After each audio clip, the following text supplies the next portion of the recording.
el Valle de Turón y el protagonista dun thriller desenvuelto en dos líneas temporales. Nel entamo de la dictadura franquista vencellao a los asocedíos del Pozu Fortuna y a fines del siglo XX tras el accidente del Pozu Nicolasa. Lo que oculta la Tierra es mi nueva novela, la tercera, esta vez editada con Planeta. Es una novela negra, novela policíaca, muy en mi estilo, pero me salgo de mi zona de confort y en esta ocasión investigo, me meto de cabeza en hechos históricos que ocurrieron en Asturias.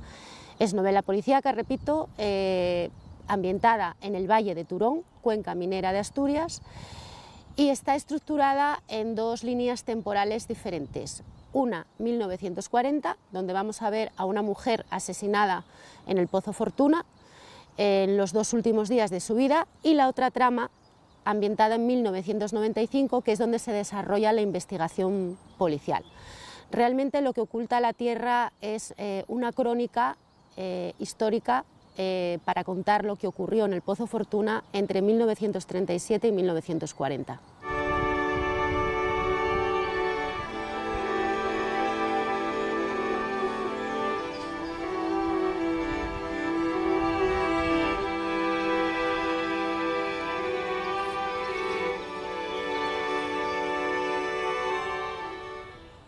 La novela está anclada en dos líneas temporales porque no quería hacer una novela histórica pura y dura, no quería dejar ese género que a mí tanto me gusta, que es el género policíaco, ¿no? Entonces me pareció que era una voz narrativa interesante contarlo en dos espacios temporales diferentes. El de 1995, ¿por qué 1995 y no 1994 o 1993? Pues por una razón, porque yo quería contar el eclipse, la condena a muerte de las cuencas mineras que empezó en los años 90, pero también quería contar el accidente del Pozo Nicolasa, en el que murieron 14 mineros, que ocurrió el 31 de agosto de 1995. Entonces es un hecho que está muy presente en toda la trama, en toda la investigación policial de la trama de 1995.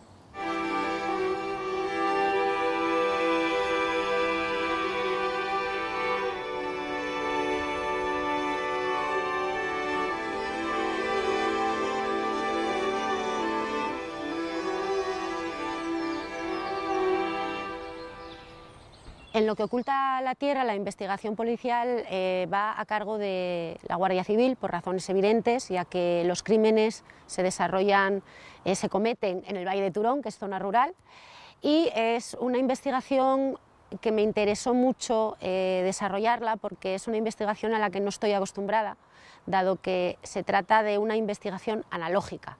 En 1995 no había móviles, no había internet, los ordenadores eran escasos, en las comandancias únicamente, en los puestos no había, todavía trabajaban con máquina de escribir y fax. Y era una investigación en la que las huellas dactilares casi se cotejaban a mano, no había geolocalización, ni triangulación, ni nada que se parezca a CSI. Entonces fue una forma de investigar muy de campo, muy de trabajo de campo y muy interesante a nivel de escritora.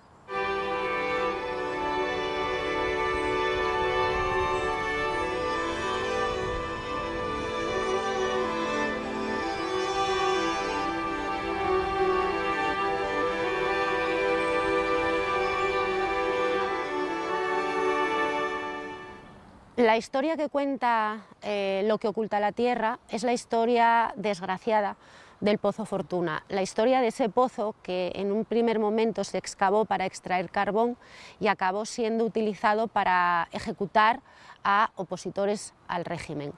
Se cree que a día de hoy hay en torno a 400 víctimas todavía ahí encerradas, y lo que pasó en el Pozo Fortuna estuvo silenciado durante más de 40 años. De hecho, se construyó una carretera por encima del pozo en los años 60 y no se descubrió este pozo hasta el año 2003.